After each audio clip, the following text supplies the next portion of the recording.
on Fox News a couple of nights ago, unchallenged, prominent media figures comparing Dr. Fauci to a Nazi doctor. Yes. Completely unchallenged by the hosts and by the panel. And they're all nodding along because that is part of the narrative. You go to the far reaches of Facebook, that's been a story for a long time, that Fauci's profiting off the vaccine, all these things that aren't true. And that moves into the mainstream of conservative media, and it becomes gospel that he's a villain and that somehow he's asserting his power by trying to get people vaccinated and protect the American public from this disease that's killed 700,000 people. And it's because if people follow Fauci, there's likelier a chance that COVID will go away. And if COVID goes away, it's bad right now for Republicans. It's just the math on this, the political math on this is not hard to figure out. Is it pretty clear this is now an endemic? I mean, how does this end any other way? You know, we certainly are not going to eradicate it. We've only eradicated one virus, and that's smallpox. Elimination means there's none of it in the country like we have now with polio and with measles. I don't think we're going to be there with this, but what I do think we will be able to do is get a level of control that's low enough that it doesn't interfere with our function. It doesn't have a major impact on society and what we do. It's not going to go away. President Biden has repeatedly promised to shut down this virus. He has talked about wanting to end the pandemic.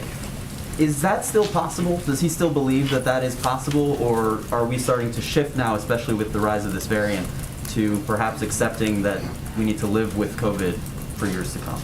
Well, first I would say there's a lot we don't know about the variant yet. And we want to give the space and time for the public health officials who are working 24/7 to assess and provide guidance on it. There are a range of options, as Dr. Fauci has spoken to and our medical experts have spoken to. It could be less deadly. It could be more. We don't know. So I just want to say that that is the next step in this process.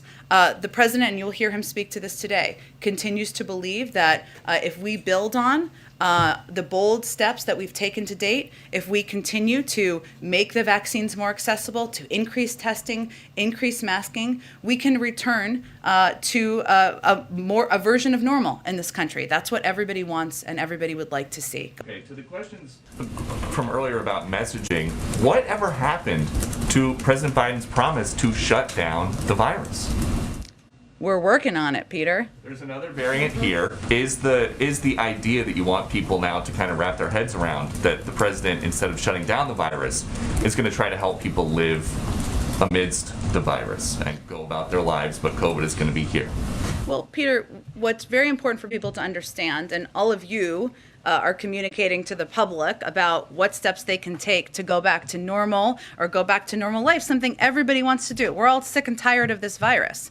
But we need approximately 20% of the population, or more people than are currently vaccinated, to go get vaccinated and go get boosted. What we can do as the federal government is make those vaccines free, make the boosters free, make them available. The president will talk more about what we're going to do tomorrow.